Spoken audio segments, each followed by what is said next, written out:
दोस्तों, इस कहानी को जरा ध्यान से सुनिएगा क्योंकि ये कहानी आपके जिंदगी भर काम आएगी। बहुत समय पहले की बात है। एक छोटा सा नगर था। उस नगर में एक बहुत ही धनी सेठ रहा करता था।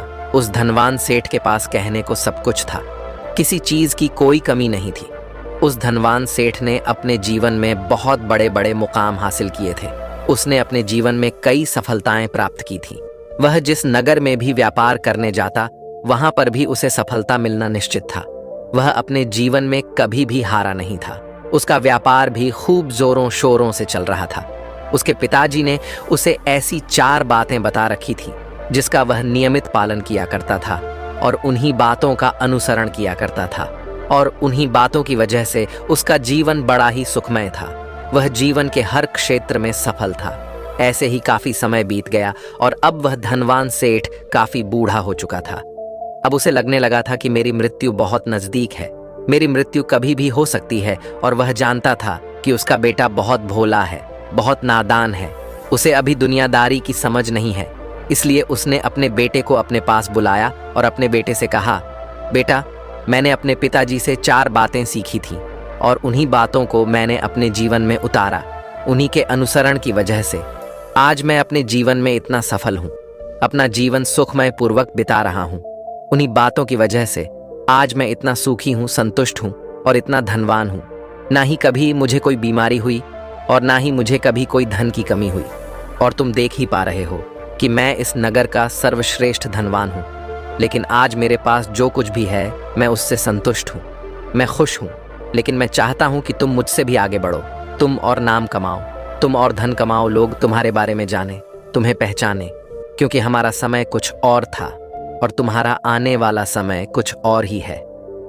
उस धनवान सेठ ने अपने बेटे को अपने और करीब बुलाया और उससे कहने लगा, बेटा, आज मैं तुमको दुनिया की ऐसी 4 महत्वपूर्ण बातें बताने जा रहा हूँ जो मुझे मेरे पिताजी ने बताई थी, और इसी के कारण आज मैं इतना सफल हूँ। यदि तुमने इन सभी बातों को अपने जीवन में उतार लिया, इनका नियमित तौर पर पालन किया, इनका अनुसरण किया, तो तुम भी अपने जीवन में बहुत धनवान बन जाओगे, अपने जीवन को बहुत सुखमय तौर पर बिताओगे। इन बातों के अनुसरण से ना तो तुम्हारे घर परिवार में कोई दुख आएगा और ना ही तुम्हारे व्यापार में कभी कोई परेशानी उत्पन्न होगी। इतना कहकर धनवान सेठ अपने बेटे को 4 बातें बताना शुरू करता है। वह कहता है, बेटा, सबसे पहली बात है काम पर छाव में जाना और छाव में आना। दूसरी बात, अपने घर के चारों तरफ चमड़े की बाड़ रखना। तीसरी बात, हमेशा खाने को मीठा करके खाना। और चौथी बात, अपनी पत्नी को हमेशा बांध कर रखना। इतना कहकर वह धनवान सेठ अब निश्चिंत हो चुका था। वह यह जानता था कि उसका बेटा बहुत भोला है, वह अपने पिता की बात अवश्य मानेगा और इन सभी 4 बातों को अपने जीवन में उतारे और इनका अनुसरण भी करेगा। देखते ही देखते कुछ महीने बीत गए और फिर एक दिन धनवान सेठ मृत्यु को प्राप्त हो गया। अपने पिता की मृत्यु के बाद उस धनवान सेठ के बेटे ने उन सभी 4 बातों को एक कागज पर लिख लिया ताकि वह उन्हें भूल ना जाए, और उन्हीं बातों को वह अपने जीवन में उतारने लगा। उन 4 बातों का अनुसरण करने लगा। सबसे पहली बात जो उसके पिता ने उससे कही थी, छाव में जाना और छाव में आना, तो उसने अपने घर से लेकर अपनी दुकान तक पूरे रास्ते पर एक टेंट लगवा दिया, क्योंकि उसके पास पैसा तो बहुत था और उसे कोई रोकने वाला भी नहीं था। जब भी कोई उससे पूछता कि आखिर तुमने ऐसा क्यों किया, तो वह उसके जवाब में बस इतना ही कहता कि मेरे पिताजी ने मुझसे ऐसा ही करने को कहा है। इसके बाद उसने अपने पिता की अगली बात का अनुसरण किया। उसने अपने घर के दोनों तरफ चमड़े की एक दीवार खड़ी करवा दी। इसे देखकर आसपास के लोग बहुत क्रोधित हो गए। वे लोग उससे झगड़ा करने पर भी उतर आए। कई लोगों ने तो यह तक कह डाला कि आखिर तुमने ऐसा क्यों किया, चमड़े की बाड़ तुमने क्यों खड़ी करवा दी, चमड़े से बहुत बदबू आती है और इससे हमें तकलीफ होती है, इसे आज ही निकलवा दो। लेकिन कोई उसका कुछ भी ना बिगाड़ सका, क्योंकि उसके पास बहुत पैसा था। इसलिए कोई भी व्यक्ति उसका ज्यादा समय तक विरोध ना कर सका, और उसने भी मन बना लिया था कि वह अपने पिता की सभी बातों को पूरे दिल से मानेगा। उसके पिता ने उसे तीसरी बात कही थी, खाने को मीठा करके खाना, जिस कारण वह अपनी पत्नी से हर रोज खाने में कुछ मीठा ही बनवा आता था। कभी सेवियांज, कभी हलवा, तो कभी मिठाइयाँ। हमेशा यही सब खाता रहता। और उसके पिता ने उसे चौथी बात कही थी, अपनी पत्नी को हमेशा बांध कर रखना। जिस कारण वह हर रोज अपनी पत्नी को रस्सी से बांध कर रखता था। ऐसे ही कई दिन बीत गए और देखते ही देखते अब वह सेठ के बेटे का जीवन धीरे धीरे बर्बाद होने लगा था, क्योंकि उसने अपने पिता की सभी बातों का गलत मतलब निकाला था और वह उसी के अनुसार उनका पालन कर रहा था। देखते देखते उसका उतना बड़ा व्यापार अब ठप होने लगा था। उसके यहाँ पर ग्राहकों की संख्या कम होने लगी थी, क्योंकि जब उसका मन करता तब वह दुकान जाया करता और जब उसका मन करता तो वह दुकान से वापस घर लौट आता। उसका अपने पिताजी के इस कारोबार में मन नहीं लगता था। इस कारण उसके सारे ग्राहक अब उससे नाराज होने लगे थे। उसके सारे ग्राहक अब एक एक करके उस दुकान को छोड़ते चले जा रहे थे। इस तरह उसका पूरा व्यापार अब ठप हो चुका था। जिस व्यापार को खड़ा करने में उसके पिताजी ने खून पसीना एक कर दिया था, उस व्यापार को उसने कुछ ही महीनों में पूरी तरह से बर्बाद कर दिया था। अब उसका धंधा बहुत कम हो चुका था, जिस कारण वह बहुत परेशान रहता था, वह बहुत चिंतित रहता था। और इसके साथ ही उसने अपने घर के चारों तरफ चमड़े की दीवार खड़ी करवाई थी। उस कारण आसपास पर बहुत गंदी बदबू फैल चुकी थी। इसलिए जो भी उसके आसपास रहते थे उन सभी ने वह घर छोड़कर कहीं और पर अपना बसेरा बसा लिया। चमड़े की बदबू के कारण अब उसके घर में भी कोई नहीं आता था। यहाँ तक कि उसके मित्र और रिश्तेदार भी उस घर में आने से कतराते थे। लेकिन अब भी उसे समझ नहीं आ रहा था कि आखिर यह सब हो क्यों रहा है। वह बहुत परेशान रहने लगा था और वह हमेशा मीठा भोजन किया करता था, जिस कारण उसका वजन बहुत ज्यादा बढ़ चुका था। और इस मोटापे के कारण उसके शरीर में ना जाने कितनी सारी बीमारियों ने अपना घर बना लिया था। आए दिन उसके घर पर वेद आने लगे थे। इन्हीं कारणों से अब उसका पैसा भी इन चीजों में बर्बाद होने लगा था। और अपने पिता की चौथी बात उसने मानी थी, वह थी अपनी पत्नी को बांध कर रखता, जिसकी वजह से उसकी पत्नी उससे नाराज हो गई और वह घर छोड़कर अपने मायके लौट गई। उसने अपनी पत्नी को मनाने की कोशिश की, तरह तरह के उपाय किए, लेकिन उसकी पत्नी नहीं मानी। और वैसे भी कोई भी स्त्री ऐसे मर्द के साथ क्यों रहना चाहेगी जो उसे बेवजह ही बेबात पर बांध कर रखता हो। देखते देखते अब वह सेठ के बेटे का पूरा जीवन बर्बाद हो चुका था। ना तो अब उसके पास व्यापार बचा था, ना ही धन, ना ही उसकी पत्नी और ना ही वह रिश्तेदार जो पैसों के लिए उसके आसपास घूमा करते थे। और तो और अब उसका स्वास्थ्य भी ठीक नहीं रहता था, जिस कारण वह बहुत चिंतित रहने लगा था, बहुत परेशान रहने लगा था। उसे यह सब समझ ही नहीं आ रहा था क्या हो रहा है और क्यों हो रहा है। इन सभी बातों को लेकर तो बहुत परेशान रहता और वह मन ही मन अपने पिताजी को कोसा करता और कहता, पिताजी, आपने तो मेरा पूरा जीवन बर्बाद कर दिया। आपकी उन 4 बातों के कारण आज मुझसे मेरा सब कुछ छिन चुका है। ना तो मेरे पास व्यापार रहा, ना ही धन दौलत, ना ही वह रिश्तेदार, ना ही मेरी पत्नी, और यहाँ तक कि मेरे स्वास्थ्य ने भी मेरा साथ छोड़ दिया है। आप ही के कारण आज मेरा पूरा जीवन बर्बाद हो चुका है। यदि मैंने आपकी वह 4 बातें ना मानी होती, यदि मैंने उन्हें अपने जीवन में ना उतारा होता, तो आज मैं एक सुखमय जीवन जी रहा होता। आपकी इन 4 बातों पर चलकर मुझे क्या मिला? मैंने एक आज्ञाकारी बेटे की तरह आपकी सारी बातें भली भांति मानी, उन पर यकीन किया, उनका अनुसरण किया। लेकिन मैं ही मूर्ख था जो मैंने आपकी उन बातों पर आंख बंद करके यकीन कर लिया। इतना कहकर वह फूट फूट कर रोने लगा। तभी उसे एक दिन पता चला कि उसके पास के नगर में एक साधु आए हुए हैं और वह साधु सभी की समस्याओं का हल बताते हैं। चाहे कैसी भी समस्या हो, वह उसका निवारण अवश्य करते हैं। यह सुनकर उसने सोचा कि चलो एक बार मिलकर देखता हूं, हो सकता है कि मेरी भी समस्या का समाधान मुझे मिल जाए। इस आशा के साथ वह उन साधु के पास पहुंचा। वहां पहुंचकर सीधा उनके चरणों में जा गिरा और जोर जोर से रोने लगा। वह कहने लगा, हे गुरुवर, अब आप ही मुझे बचा सकते हैं। मेरे पिताजी ने तो मेरा पूरा जीवन बर्बाद करके रख दिया। आज मेरी जो भी स्थिति है वह सब मेरे पिताजी के कारण ही है। मेरे पिताजी ने मुझे जैसा कहा मैंने वैसा ही किया।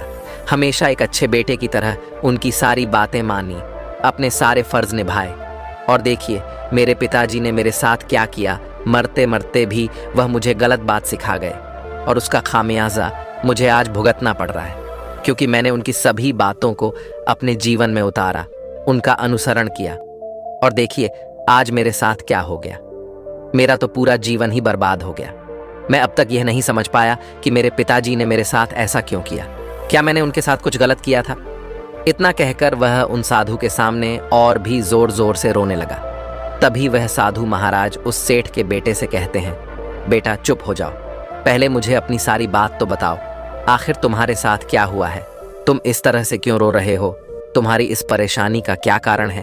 उन साधु के इतना कहने पर उस सेठ के बेटे ने पर्ची उन साधु के हाथ में रख दी, जो उसने अपने पिता की मृत्यु के बाद लिख रखी थी, जिसमें उसने अपने पिता की चारों बातें लिखी थीं।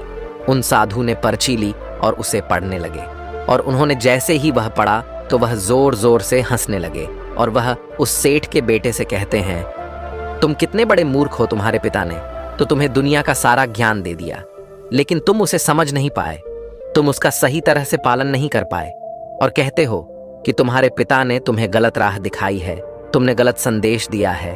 तुम्हारे पिताजी तो तुम्हारी परीक्षा ले रहे थे कि तुम उनकी बातों को समझ पाते हो या नहीं, तुम उनकी बातों का सही मतलब निकाल पाते हो या नहीं। यदि वह चाहते तो इसका मतलब तुम्हें अच्छी तरह से बता सकते थे, लेकिन वह चाहते थे कि तुम इन बातों का मतलब खुद से जानो, खुद से समझो कि इन बातों का क्या अर्थ है। लेकिन अब तो ऐसा प्रतीत होता है कि मानो तुम्हारी बुद्धि बिल्कुल भ्रष्ट हो चुकी है। तुमसे बड़ा मूर्ख मैंने आज तक नहीं देखा। जिसके पास दुनिया का इतना बड़ा ज्ञान हो, वह भला इतनी बड़ी मूर्खता कैसे कर सकता है? तुम्हारे पास कोई ज्ञान नहीं है, तुमने कोई भी ज्ञान अर्जित ही नहीं किया। अगर तुम इन बातों का सही मतलब समझ चुके होते तो तुम भी अपने जीवन में अपने पिता की तरह ही सफल होते, खुश होते, और तुम्हारा जीवन सुखमय तरह से बीत रहा होता। लेकिन तुम इतने बड़े मूर्ख हो कि तुमने अपने पिता की बातों का गलत मतलब निकाल लिया। उन बातों के मतलब के बारे में तुमने सोचा तक नहीं। उन्होंने जैसा कहा तुमने वैसा करना शुरू कर दिया। यदि तुम्हें उन बातों का अर्थ नहीं पता चल रहा था तो तुम किसी ज्ञानी से मिल सकते थे, तुम उससे उस बात का मतलब निकाल लेते। लेकिन जैसा तुमने अपने पिता की इन बातों को समझा है, इसका मतलब वैसा नहीं है। इस पर वह धनवान सेठ का बेटा कहता है, हे गुरुवर, आप क्या कहना चाहते हैं? क्या मैं अपने पिता की बातों को सही नहीं समझ रहा? और वैसे भी इसमें समझने लायक है क्या? उन्होंने तो सब कुछ साफ साफ ही बताया था और मैंने उन्हें अपने जीवन में उसी तरह से उतार लिया। तो फिर मैंने गलत क्या किया है? इस पर गुरुवर एक बार फिर मुस्कुराने लगे और उस सेठ के बेटे से कहते हैं, बेटा, यह जो बातें लिखी गई हैं, इन बातों के पीछे एक गहरा अर्थ है जिसे तुम समझ नहीं पाए। इसी कारणवश तुमने यह मूर्खता कर दी और इसी कारणवश तुमने अपना पूरा जीवन बर्बाद कर लिया। लेकिन अब भी कुछ नहीं बिगड़ा, अब भी तुम्हारे पास बहुत समय है। यदि तुम चाहो तो अब से मेहनत करके भी तुम अपने जीवन में एक बार फिर से वह खुशहाली, वश, समृद्धि सब कुछ हासिल कर सकते हो। इस पर वह सेठ का बेटा कहता है, ठीक है, कृपया करके मुझे उन चारों बातों का मतलब समझाइए। आखिर उन चार बातों का क्या अर्थ है? इस पर साधु सेठ के बेटे को कहते हैं, तुम्हारे पिताजी ने तुमसे कहा था, काम पर छाव में जाना और छाव में आना। इसका मतलब यह है सूर्य निकलने से पहले ही तुम दुकान पर पहुंच जाना और सूर्यास्त होने के बाद ही तुम वापस घर आना, जिससे तुम्हें दुकान पर अधिक से अधिक समय मिल पाएगा। तुम उस काम को अच्छी तरह समझ पाओगे, उस काम को अच्छी तरह से कर पाओगे, उस काम को बढ़ाने में तुम अपना दिमाग लगा पाओगे और तुम अपने काम में तरक्की कर पाओगे। लेकिन तुमने तो इसका गलत ही मतलब निकाल लिया। तुमने तो अपने घर से लेकर दुकान तक एक ऐसा टेंट लगवा दिया जिससे तुम छाव में आ सको और छाव में जा सको। अब तुम ही बताओ, क्या तुमने अपने पिताजी की इन बातों का सही मतलब समझा था? यह सुनकर वह सेठ का बेटा जोर जोर से रोने लगा और कहने लगा, हे गुरुवर, मेरी ही गलती थी। मैंने अपने पिता की इन बातों का गलत मतलब निकाला और इसी कारण वश आज मैं पूरी तरह से बर्बाद हो चुका हूं। मैं ही सबसे बड़ा मूर्ख था। मेरे पिताजी ने तो मुझे इतना महत्वपूर्ण ज्ञान दिया, लेकिन मैं उस हीरे को पत्थर समझ बैठा। आगे वह सेठ का बेटा उन गुरुवर से कहता है कि गुरुवर, दूसरी बात क्या है, उसका अर्थ क्या है? आगे गुरुवर दूसरी बात का अर्थ समझाते हुए कहते हैं, चमड़े की बाड़ करवाना, इसका अर्थ यह है कि तुम अपने घर में कुत्ता या बिल्ली पालना। जब तुम अपने घर में कुत्ता बिल्ली पाल लोगे तो यह तुम्हारे घर की चारों ओर से रक्षा करेगा, जिससे तुम्हारी धन दौलत पूरी तरह से सुरक्षित रहेगी और तुम बेफिक्र होकर दुकान पर मन लगा सकोगे, बेफिक्र होकर दुकान के कामों को समझ सकोगे और तरक्की कर पाओगे। और तो और तुम्हारे मन में कभी यह भी डर नहीं होगा कि कहीं कोई चोर आकर मेरी संपत्ति न चुरा ले। चमड़े की बाढ़ करवाने का असली मतलब यह है, लेकिन तुमने तो चमड़े की बाढ़ करवाने का मतलब कुछ और ही निकाल दिया। तुमने तो अपने घर की 2 दीवारों को ही चमड़े से पूरी तरह से भरवा दिया, जिस कारण आसपास गंदी बदबू फैल गई। तुम्हारे आसपास के पड़ोसी भी अपना घर छोड़कर कहीं और चले गए। यहाँ तक कि तुम्हारे मित्र, तुम्हारे सगे संबंधी भी उस बदबू के कारण तुम्हारे घर पर आने से कतराने लगे। और अब हालत यह हो चुकी है कि ना तो तुम्हारे घर पर कोई आता है और ना ही कोई जाता है, और इसी कारणवश लोग तुम्हें नापसंद करने लगे। और तुम्हारी बर्बादी का यह भी कारण है। आगे सेठ का बेटा कहता है, हे गुरुवर, यह सब तो ठीक है, लेकिन ये खाने को मीठा करके खाना, इसका क्या मैंने इसका भी अर्थ गलत निकाला है क्या? मैंने तो अपने पिता की बातों के कहे अनुसार ही हर रोज मीठा खाया, और आज देखिए मेरा शरीर कितना वजनदार हो चुका है, जिस कारण मुझे अनेक प्रकार की बीमारियों ने घेर रखा है। क्या मैं इस बात को भी गलत समझ रहा था? इस पर वह साधु उस सेठ के बेटे से कहते हैं, हाँ, तुमने इस बात का भी गलत मतलब ही निकाला है। मीठा करके खाने का अर्थ यह है कि जब भी तुम्हें भूख तेजी से लगे तभी तुम्हें भोजन करना है, ना उसके पहले और ना उसके बाद। अन्यथा यदि तुम्हें भूख ना लगी होगी और तुम्हें भोजन मिल जाए तो तुम उस भोजन की कभी कदर नहीं करोगे। वह रोटी तुम्हें कभी मीठी नहीं लगेगी, फिर चाहे वह भोजन कितना भी स्वादिष्ट क्यों ना हो, चाहे भोजन कितना भी लाजवाब क्यों ना हो, तुम उसकी कदर कभी नहीं कर पाओगे, तुम उसका सम्मान कभी नहीं कर पाओगे। किंतु जब एक व्यक्ति को जोरों की भूख लगी होती है तो उसके सामने यदि तुम सूखी रोटी भी रख दो तो भी वह उसके लिए किसी पंचमेल से कम नहीं है। वह उसे प्रेम पूर्वक खाता है, उसका आदर करता है, उसका सम्मान करता है, और वह रोटी उसे मीठी लगती है। इसीलिए तुम्हारे पिताजी ने यह कहा था कि भोजन मीठा करके खाना, जिससे तुम्हारा स्वास्थ्य भी अच्छा रहेगा। क्योंकि जब एक व्यक्ति को भूख लगी होती है और उस समय पर जब वह भोजन करता है तो वह उसके लिए एक अमृत समान होता है, और वहीं पर जब किसी व्यक्ति को भूख ना लगी हो और ऐसे समय पर वह भोजन करता है तो वह उसके लिए विष समान है, वह उसे बहुत नुकसान पहुंचा सकता है। लेकिन तुमने तो इसका भी गलत मतलब निकाला था। तुम हर रोज मीठा खाने लगे, जिस कारण तुम्हारा वजन बढ़ने लगा, और इसी कारणवश तुम्हारे शरीर में अनेक रोग ने अपना घर बना लिया और यह तुम्हें मृत्यु के करीब ले जा रहा था। इसलिए आज से जब भी तुम्हें जोरों की भूख लगे तभी भोजन करना तुम्हारे लिए अत्यधिक फायदेमंद होगा और तुम्हारे शरीर को हमेशा निरोगी बनाने में तुम्हारी मदद करेगा। और जब भी तब भोजन की आवश्यकता ना हो, तुम्हें भूख ना लगी हो, ऐसे समय पर भोजन कभी ना करना। यह तुम्हारे लिए बहुत नुकसानदायक साबित होगा, और यही तुम्हारी तीसरी गलती थी जिस कारण तुम्हारा पूरा जीवन बर्बाद हो रहा था। आगे सेठ का बेटा कहता है, चौथी बात तो बिल्कुल साफ लिखी गई है, अपनी पत्नी को हमेशा बांध कर रखना। तो इसका अर्थ भी कुछ और है क्या? मैंने इसका भी गलत मतलब निकाला है। इस पर साधु कहते हैं, हाँ बेटा, अपनी पत्नी को बांध कर रखने का अर्थ यह नहीं है कि तुम रोज रस्सी से बांध कर रखो, बल्कि इसका अर्थ तो यह है कि जब भी तुम दोनों के बीच में कोई आपसी मतभेद हो जाए, कुछ नोक झोंक हो जाए, तो तुम अपनी पत्नी पर हाथ मत छोड़ना। जब तक एक स्त्री का पति उसके साथ रिश्ते में बंधा होता है तो वह अपने रिश्तों में बंध जाती है और वह अपने रिश्ते को पूर्ण तरीके से निभाने का हर मुमकिन प्रयास करती है। और ऐसे समय पर यदि तुम्हारे बीच कुछ नोक झोंक हो जाए, कुछ गलतियां हो जाएं, और ऐसे समय पर तुम उस स्त्री का हाथ नहीं छोड़ते तो वह तुम्हें छोड़कर कभी नहीं जाएगी। लेकिन इसका अर्थ यह भी नहीं है कि तुम अपनी पत्नी पर अत्याचार करो, बल्कि तुम्हारे पिताजी यहाँ पर कहना चाहते थे कि जो भी कोई व्यक्ति तुम्हारे साथ किसी रिश्ते में जुड़ा हुआ है, उसे अपने रिश्ते में इस तरीके से बांध लो कि वह तुम्हारे साथ झगड़े और नोक झोंक के बाद भी नुकसान न पहुंचा सके, वह तुम्हारे साथ कुछ गलत ना कर सके और तुम्हारा फायदा ना उठा सके।